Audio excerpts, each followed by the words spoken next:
Mauritania adalah negara terakhir di bumi yang menghapuskan perbudakan dan hukum yang akhirnya menjadikan kepemilikan atas manusia sebagai kejahatan usianya lebih muda dari banyak orang yang menonton ini. Jadi renungkanlah sebuah pertanyaan yang tidak pernah perlu Anda tanyakan. Siapa yang memiliki tubuh Anda? Anda tumbuh dengan sangat yakin akan jawabannya sehingga hal itu tidak pernah terasa seperti sebuah jawaban.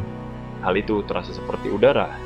Di tempat ini, selama beberapa generasi seorang manusia bisa menjadi jawaban atas pertanyaan tersebut bagi orang lain. Inilah kehidupan nyata di Mauritania, sebuah perjalanan dokumenter, melintasi negara tempat. Hampir setiap aturan wajar Anda tidak pernah ditulis.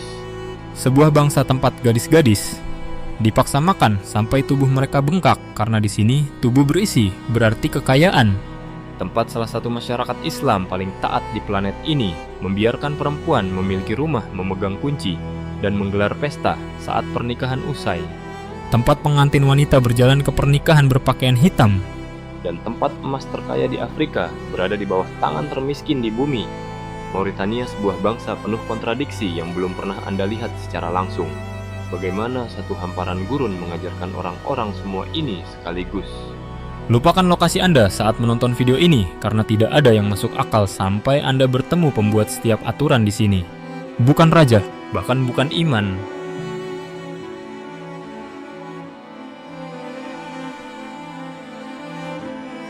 Mauritania membentang sekitar 1 juta kilometer persegi di Afrika Barat. Kira-kira 1,5 kali ukuran Texas dan Sahara, menutupi sekitar 9/10 bagiannya. Di atas semua batu dan bukit pasir ini hidup sekitar 3 juta orang pada tahun 2025 menurut perkiraan Bank Dunia. Tersebar sangat tipis, tetangga bisa berjarak 1 hari perjalanan. Ini adalah salah satu tempat berpenghuni paling sepi di planet ini. Ibu kotanya menunjukkan keanehan dengan jelas. Nouakchott tidak punya kawasan kuno atau tembok kuno tempat ini. Hanya desa nelayan kecil hingga 1958. Lalu sebuah bangsa butuh ibu kota dan membangunnya dari pasir. Kerang laut masih muncul di jalanan karena tanah di bawahnya dulu adalah dasar laut. Banyak jalan belum tersentuh aspal. Dan inilah paradoks yang jarang diketahui orang luar. Ibu kota gurun ini meledak dari sekitar 278.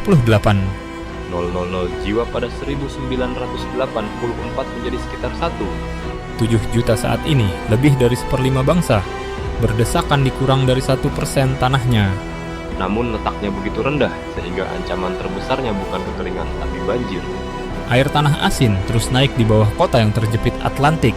Ibu kota yang dibangun di pasir pada gurun terbesar di dunia perlahan tenggelam. Sedikit orang luar yang pernah melihat semua ini. Pariwisata runtuh parah akibat isu keamanan tahun 2000-an. Sehingga pada 2000-an beberapa tahun hanya mencatat 500 pengunjung turun dari 30. 000 pada tahun 2000 menempatkan Mauritania di antara negara paling jarang dikunjungi. Tanah yang keras jarang disaksikan.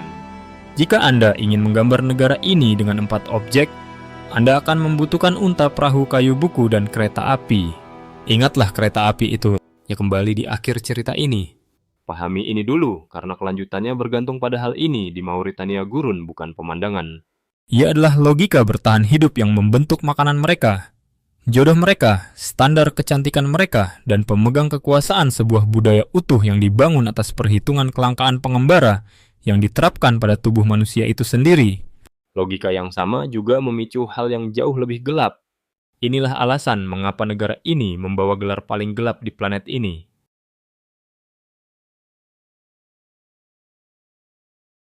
Ucapkan tahun ini dengan lantang 1981.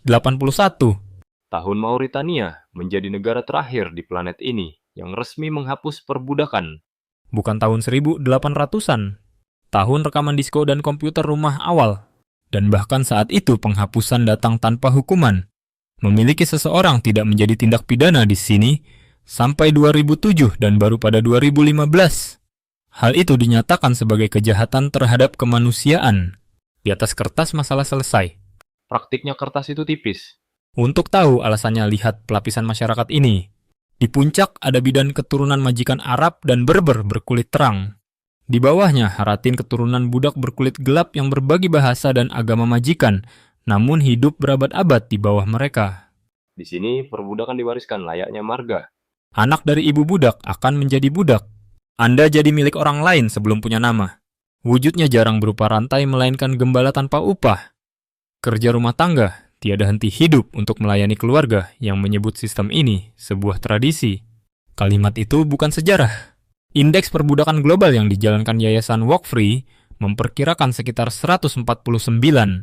000 orang di Mauritania hidup dalam perbudakan modern berdasarkan data 2020, satu yang terbit pada edisi 2023. Itu sekitar 32 dari setiap 1,000 penduduk kira-kira 2% dari populasi negara. Perkiraan berubah-ubah antar sumber indeks yang sama menaruh angka dekat 90 pada 2018. Menurut indeks 2023 itu, Mauritania memegang tingkat perbudakan modern tertinggi ketiga di dunia dan kedua di Afrika. Mengapa ini bertahan saat hukum melarangnya? Karena sistem yang terjalin lewat kasta utang agama dan kebiasaan tidak sirna oleh tanda tangan. Banyak budak dibesarkan sejak lahir untuk melihat kondisi mereka sebagai nasib, bahkan agama. Dan majikan yang jadi sumber makanan serta rumah sangat sulit ditinggalkan saat semua di luar kemah hanyalah gurun. Kebebasan tanpa tempat tidur dan makanan bisa tampak lebih buruk dari hidup yang Anda tahu. Itulah jebakan tanpa pagar tersebut. Aktivis di sini terus melawannya dan terus ditangkap karenanya. Jika ini mulai mengubah cara pandang Anda, tekan hype juga. Ini cuma butuh beberapa detik, tapi sangat membantu video ini menjangkau lebih banyak orang. Dan sebaiknya Anda tetap menonton, ada jauh lebih banyak rahasia terkubur di bawah pasir ini. Dan perbudakan bukanlah satu-satunya hal di Mauritania yang diturunkan dari generasi ke generasi. Warisan kedua terukir pada tubuh. Namanya Leblow. Penggemukan gadis secara sengaja agar layak nikah. Dan ini berakar pada ajaran gurun tubuh berisi, berarti kekayaan kesehatan. Kesuburan tubuh kurus, menandakan lapar dan malu. Kini sekitar 1 dari 5 wanita Mauritania pernah mengalaminya. Tapi praktik ini terbagi tajam secara wilayah. Studi tahun 2007 temukan sekitar 75% wanita desa pernah jalani lebluh, dibanding di bawah 10% di kota. Hal ini perlahan surut sejak kampanye kesehatan dan hak anak pemerintah mulai sekitar 2003. Surut bukan musnah. Inilah wujudnya saat hal itu tidak musnah. Gadis-gadis semuda 6 tahun, beberapa hingga 19 tahun dikirim ke kamp penggemukan jauh di gurun. Kuota harian yang bisa mencapai 2 kg millet yang dicampur mentega dibilas dengan hingga 20 liter susu unta hari demi hari. Bahkan, ada resep bernama, untuk itu basi susu unta yang dikentalkan dengan millet diseruput dari pagi hingga gelap. Gosi campuran susu beras, minyak kacang, dan lemak hewan yang lebih berat. Dan dampak lambatnya obesitas, diabetes tipe 2, penyakit jantung sendi yang rusak puluhan tahun lebih awal. Beberapa laporan menyebut hingga separuh pasien wanita di rumah sakit karena masalah jantung di Mauritania berkaitan dengan lebluh. Kecantikan di sini diukur pada sebuah timbangan. Begitu pula harganya. Seorang wanita mengenang dipaksa makan sewaktu kecil dan baru paham bertahun-tahun kemudian apa tujuannya untuk membuatnya lebih bulat, lebih menawan di mata calon suami kelak. Dia sedang melukiskan cinta sebagaimana ibunya mengerti cinta. Inilah bagian yang harusnya membuat Anda terus memikirkannya malam ini. Setiap budaya membentuk tubuh wanita menuju suatu ideal. Pertanyaan yang patut ditulis di kolom komentar adalah apa yang budaya Anda minta dari mereka. Inilah mengapa sebuah masyarakat menyebut ini indah.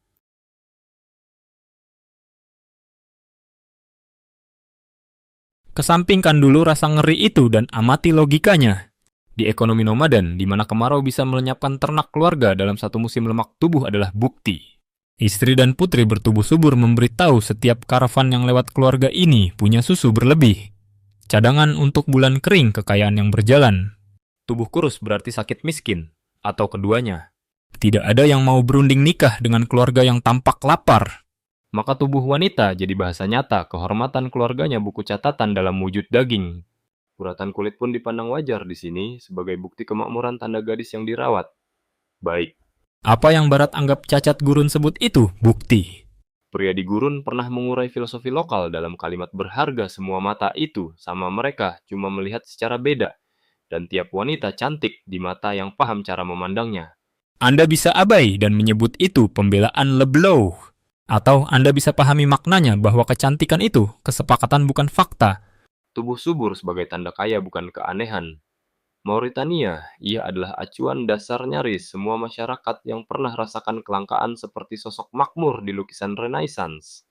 Kejanggalan sejarah bukanlah budaya gurun yang memuja tubuh besar, Melainkan kita peradaban pertama yang penuh makanan tapi memuja tubuh kurus. Langka membuat acuan mereka. limpah membuat acuan Anda. Keduanya bukan pilihan Anda. Dan jika sekarang Anda mengira wanita Mauritania tidak punya kekuatan sendiri, menit-menit berikutnya akan memutarbalikkan anggapan itu.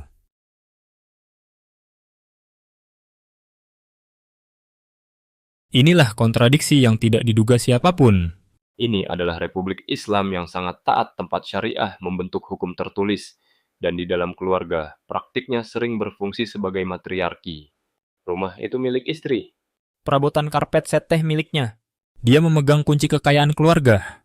Dan mahar berjalan ke arah berlawanan dari yang Anda tahu, properti mengalir ke pengantin wanita dan tetap bersamanya. Jadi saat pernikahan di sini berakhir, biasanya suamilah yang keluar dengan tangan kosong, sedangkan wanita menyimpan rumah. Pikirkan arti perceraian di tempat Anda. Tinggal pengacara perebutan rumah wanita seringkali yang memulai lagi dari nol. Di sini, pertengkaran itu tidak pernah dimulai karena jawabannya sudah diselesaikan pada hari pernikahan. Di Mauritania, kehilangan suami hampir tidak pernah berarti kehilangan rumah Anda.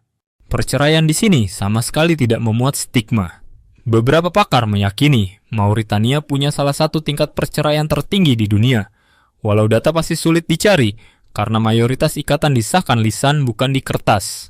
Laporan pemerintah Mauritania dari 2018 temukan hampir 1 dari 3 pernikahan berujung cerai, dan lewat laporan sama sekitar 74% wanita cerai menikah lagi.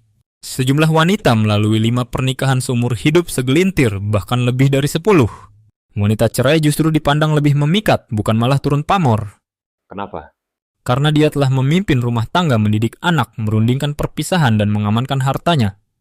Dia hadir di pernikahan berikutnya sebagai pengelola kehidupan yang sudah teruji, bukan seorang pemula. Gurun menghormati kompetensi, Begitu pula pria pelamarnya. dan mereka merayakannya. Sekitar 3 bulan, usai berpisah masa tunggu untuk memastikan dia tidak hamil, teman-temannya mungkin akan membuatkan pesta perceraian. Henna baru di tangannya diam. Diam kabarkan bahwa dia kembali lajang. Dan di masa kini, pencarian suami baru sering dilakukan lewat Facebook. Duka cita hanyalah untuk pemakaman. Ini adalah sebuah peluncuran.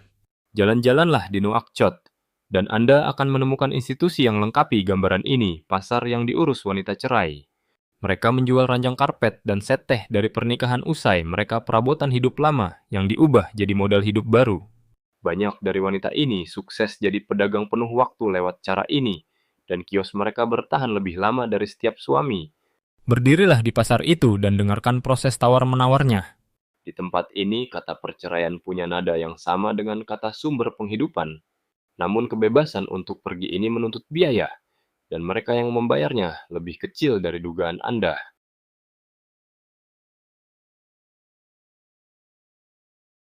Mari kita cermati siapa saja yang sebenarnya menikah di sini. Di Mauritania, seorang gadis diizinkan secara hukum untuk menikah pada usia berapapun, asalkan orang tuanya setuju. Berdasarkan data dari UNICEF, sekitar 37% anak perempuan atau lebih dari 1 dari 3 anak menikah sebelum usia mereka mencapai 18 tahun. Beberapa bahkan jauh lebih muda dari itu. Ada banyak wanita di negara ini yang pernikahan pertamanya terjadi saat mereka baru berumur 12 tahun. Sebuah usia di mana anak perempuan di tempat Anda biasanya masih sibuk memilih pelajaran untuk tahun ajaran baru di sekolah. Sekarang coba hubungkan fakta tersebut dengan siklus pernikahan dan perceraian yang baru saja Anda kagumi. Orang dewasa bisa saja menikah lagi sebagai jalan menuju kebebasan mereka. Namun anak-anak tidak memiliki pilihan tersebut. Di dalam celah antara satu pernikahan dengan pernikahan berikutnya, anak-anaklah yang pada akhirnya menjadi korban dan jatuh menderita. Maka roda nasib pun berputar sekali lagi. Seorang ibu tunggal miskin yang membesarkan anak sendirian melihat satu jalan keluar yang tidak butuh biaya, namun justru mendatangkan uang mahar, yaitu menikahkan putrinya lebih awal. Putri tersebut akhirnya harus meninggalkan bangku sekolah.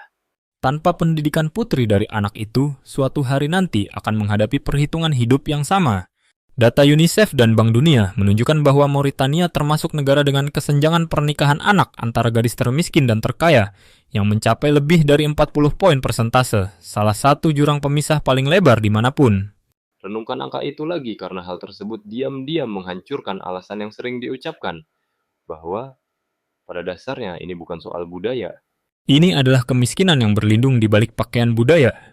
Gadis-gadis yang tetap bertahan di sekolah sebagian besar berhasil melarikan diri dari roda kemiskinan ini sepenuhnya.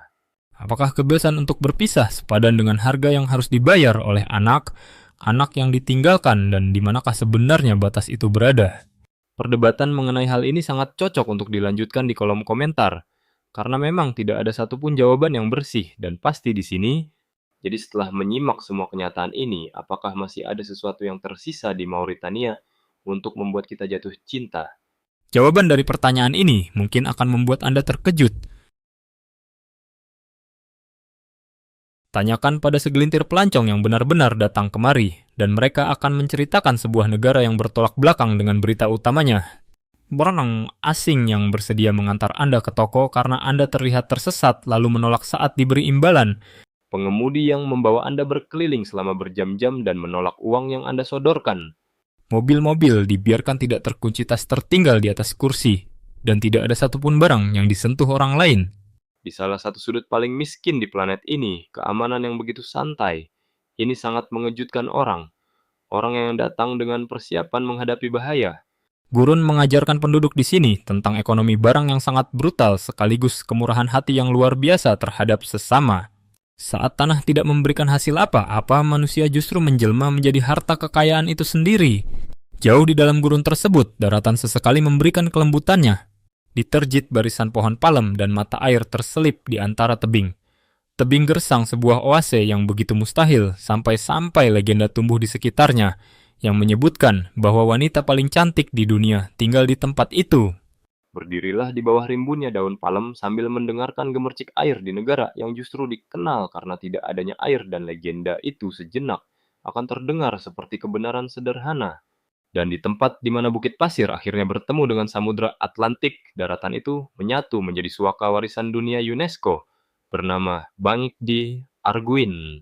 Di sana terdapat 25, 000 hingga 40, 000 pasang burung flamingo pelikan dan dara laut yang berkembang biak meramaikan perairan dangkal yang menjadi salah satu tempat berkumpulnya burung terbesar di Afrika Barat, tepat di ambang pintu gurun terbesar di dunia. Lalu ada pula tradisi pernikahannya. Di beberapa komunitas Moor, pengantin wanita datang dengan pakaian serba hitam sebuah gaun bernama lakhel, yang merupakan tradisi dengan akar budaya Badui. Ini bukanlah tanda berkabung, karena menurut cerita warga setempat kain hitam membuat kulit tampak lebih cerah dan pewarna tradisionalnya, bahkan diyakini baik untuk kesehatan. Di sejumlah keluarga gaun tersebut disulam selama bertahun-tahun. Beberapa mulai menjahitnya sejak anak perempuan lahir menjadi sebuah mahar yang dijahit sepanjang masa kecilnya. Berdasarkan beberapa cerita di daerah tertentu, pengantin wanita kemudian memainkan peran tertuanya. Ia bersembunyi sambil tertawa pura. Pura menolak sementara pengantin pria harus datang dan membawanya pergi sebuah adegan pelarian buatan yang diakhiri dengan balapan unta, suara hiruk pikuk dan kebahagiaan. Seorang gadis memang dibesarkan untuk pergi dengan penuh gaya. Keramahan tersebut menunjukkan wujud aslinya yang paling jelas di sekitar sebuah gelas kecil yang diisi 3, bahkan terkadang 4 kali dalam sehari. Gelas itu berisi atai teh hijau yang diseduh begitu pekat hingga bisa menyaingi kopi espresso dan dituangkan dari ketinggian yang tidak masuk akal berulang kali sampai busa tebal menghiasi permukaannya. Busa itu memang terlihat seperti pertunjukan seni. Namun awalnya ini adalah sebuah teknik kelangsungan hidup bagi pengembara yang minum di gurun terbuka busa. Itu menangkap pasir yang tertiup angin yang bisa dibuang sebelum mereka menyesapnya untuk pertama kali. Sebuah penyaring alami yang terbuat dari udara. Ritual ini bahkan memiliki makna yang jauh lebih dalam. Atai disajikan dalam 3 putaran berturut-turut, dan orang-orang di sini memberikan rasa serta arti pada masing-masing gelas. Gelas pertama pahit seperti kehidupan gelas kedua, lembut seperti cinta gelas ketiga, manis seperti kematian. Anda harus meminum ketiga-tiganya. Menolak satu gelas saja menurut adat setempat adalah sebuah penghinaan yang tidak terucap, karena ketiga gelas itu sebenarnya bukan tentang teh semata. Semuanya adalah tentang menghabiskan waktu. Duduk bersama seseorang selama 3 putaran berturut-turut adalah inti sebenarnya dari tradisi ini. Makanan juga mengikuti tata cara kebersamaan yang serupa. Hidangan disajikan di atas satu piring besar untuk dinikmati bersama Anda. Hanya boleh makan menggunakan tangan kanan, mengambil dari sisi yang ada di depan Anda. Dan sebuah mangkuk air akan diputar setelahnya untuk mencuci jari-jari Anda. Makanan nasional mereka adalah tie budien, ikan Atlantik yang direndam bumbu bawang putih dan jeruk nipis digoreng, lalu dimasak bersama nasi dengan saus tomat merah pekat. Ada juga mecowi, domba utuh yang dipanggang perlahan di atas bara api untuk tamu yang sangat dihormati, serta kuskus yang dihiasi daging unta domba atau semur kambing. Dengan garis pantai Atlantik sepanjang kira-kira 750 km atau 470 mil Mauritania, menyatukan hasil gurun dan samudra di dalam satu piring dengan jejak tangan Arab Berber dan Afrika Barat yang tampak jelas pada resep-resepnya. Tuan rumah kadang memakaikan tamu kehormatannya sebuah dara ajubah gurun yang panjang berwarna biru atau putih. Di pasar unta di luar sana hewan. Hewan masih diperjualbelikan dengan harga beberapa ratus dolar yang terus melonjak menjelang hari raya. Lebih jauh di dalam gurun ini, berdirilah sebuah kota yang sedang ditelan hidup oleh pasir, dan sesuatu yang dijaga oleh kota itu nyatanya mampu bertahan lebih lama daripada batu.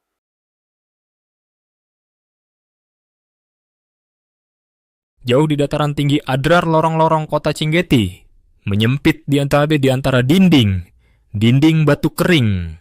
Didirikan sekitar abad ke-13 sebagai titik persimpangan karavan lintas Sahara, kota ini berkembang menjadi kota suci ke-7 bagi umat Islam, sebuah tempat berkumpul jamaah zaman dahulu sebelum menempuh perjalanan panjang menuju Mekah. UNESCO meresmikannya pada tahun 1996.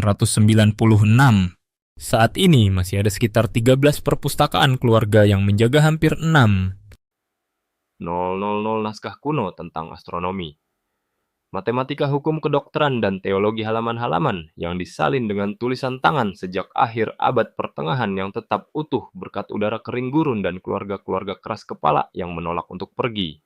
Namun arsip paling langka di sini bukanlah kertas. Bahan tulisan sangatlah langka di padang pasir terbuka, sehingga budaya ini menjadikan ingatan manusia sebagai perpustakaannya. Di Chinguetti, anak-anak masih menghafalkan Al-Quran di luar kepala melafalkannya, sampai kata-kata tersebut bukan lagi sekadar hal yang mereka tahu, melainkan menjadi bagian dari cara mereka bernapas. Seluruh silsilah keluarga hukum dan ribuan baris puisi hidup dengan cara yang sama, semuanya tersimpan di dalam pikiran, lalu diturunkan dari mulut ke mulut. Ada alasan kuat mengapa Mauritania dijuluki sebagai tanah sejuta penyair. Saat Anda tidak bisa membawa buku, maka Anda sendirilah yang berubah menjadi buku tersebut. Meskipun begitu, pengepungan alam ini tidak pernah meredah.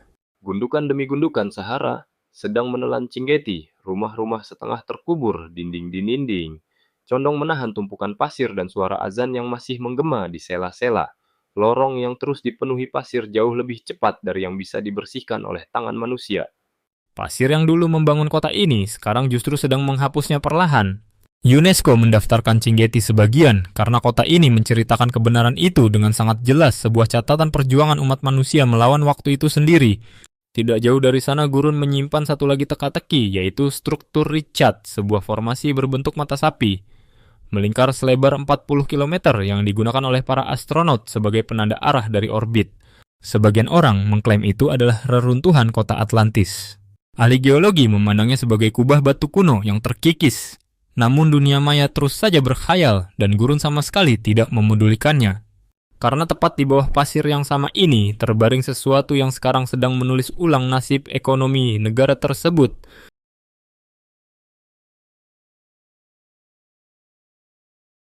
Sejak kisaran tahun 2016 demam emas telah mulai melubangi Sahara. Di ujung utara Mauritania, ribuan terowongan buatan tangan menembus lapisan bebatuan keras. Mayoritas terowongan mencapai kedalaman 22 hingga 48 meter, beberapa bahkan terjun bebas mendekati 400 meter cukup dalam untuk menelan gedung pencakar langit seutuhnya. Pria-pria yang menggali lubang itu bekerja tanpa memakai perlengkapan keselamatan, dan mereka memurnikan biji tambang dengan merkuri menggunakan tangan kosong.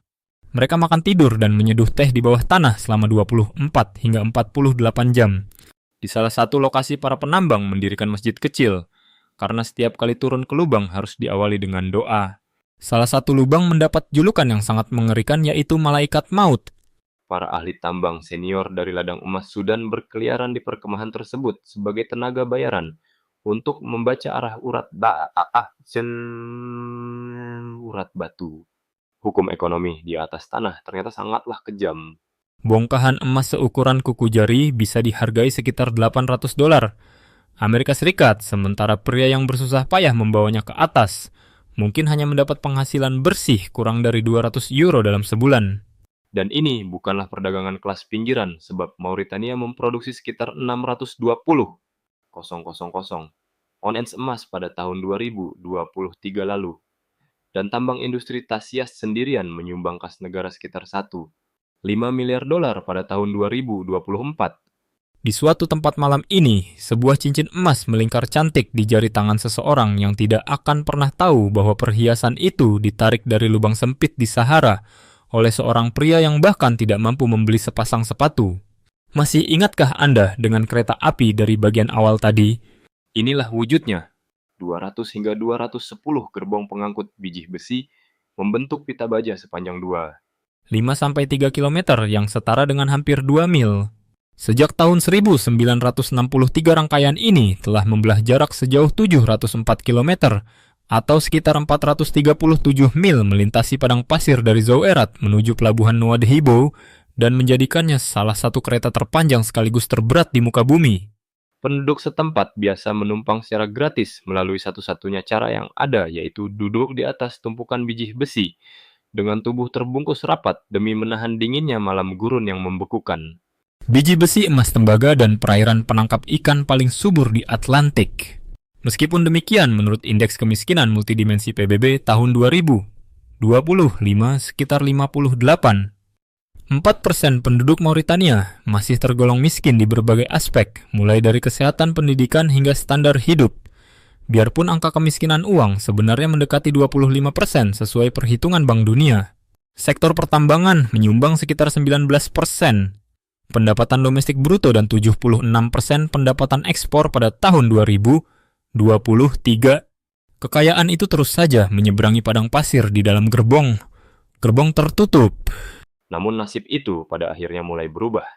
Pada tahun 2020, 5 ladang lepas pantai Greater Tortue, Ahmeyim mulai memompa gas alam yang akhirnya menjadikan Mauritania sebagai negara penghasil gas untuk pertama kalinya. Dan emas telah mengalahkan besi sebagai komoditas ekspor nomor 1 negara ini. Pasir itu pada kenyataannya memang menyembunyikan balas budinya selama ini. Kenormalan tempat Anda dilahirkan hak Anda atas tubuh Anda sendiri. Konsep kecantikan Anda yang serba mudah, surat perceraian Anda, serta ruang kelas Anda, tidak ada satupun dari semua itu yang merupakan pencapaian Anda. Semua itu adalah hasil dari kelimpahan hidup Anda. Kelangkaan telah menuliskan pedoman hidup mereka. Sedangkan kelimpahan telah menulis pedoman Anda. Perbedaan paling mendasar antara Anda dan seorang gadis di kamp penggemukan itu bukanlah tentang kebijaksanaan.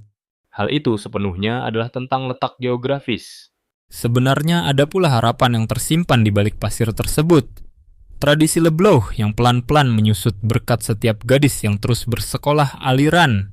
Gas lepas pantai sejak 2025, serta para aktivis yang pantang menyerah di ruang pengadilan yang terus-menerus mencoba menahan mereka. Kontradiksi ini memang belum sepenuhnya terpecahkan. Hal itu masih terus hidup dan sedang diperjuangkan tepat pada saat ini juga. Mauritania bukanlah satu-satunya negara yang terus menanggung beban dunia sambil tetap tidak terlihat oleh dunia. Kita akan menemukan negara-negara lainnya satu persatu. Jika Anda ingin berada di sana ketika kita berhasil menemukannya, Anda pasti tahu apa yang harus dilakukan. Sampai saat itu, tiba ada satu pertanyaan yang sangat layak untuk dibawa pulang. Manakah dari aturan hidup Anda sendiri yang sanggup bertahan di tengah gurun? Terima kasih sudah menonton. Kalau video ini lucu atau bermanfaat, jangan lupa like, subscribe, dan nyalakan loncengnya agar tidak ketinggalan video baru. Sampai jumpa di video berikutnya.